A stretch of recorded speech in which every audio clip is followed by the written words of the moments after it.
The game I decided to use for my story-driven game analysis is called the Banner Saga. As the name implies, these games are games in which a developing story is a key part of the game experience in general.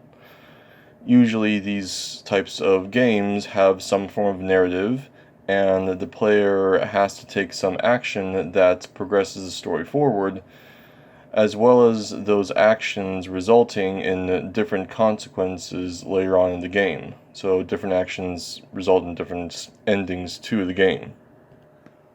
The story of the Banner Saga is that in a fantasy world, you take the role of multiple characters on two sides of a continent. In this world, an ancient threat has reawoken, and the two groups of characters have to join forces to defeat this new threat. As for the gameplay, one key element is combat in this game. However, you need to be careful because if any of your characters are defeated in battle, there's a chance you could potentially lose them for the rest of the game, therefore affecting the rest of the story.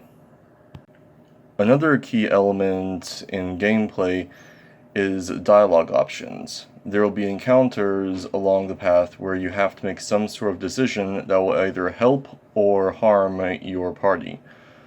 There will also be more in-depth and detailed moments where you act as one of the characters, and the decisions you make in those conversations will result in character development, either positive or negative relationships forming between said characters.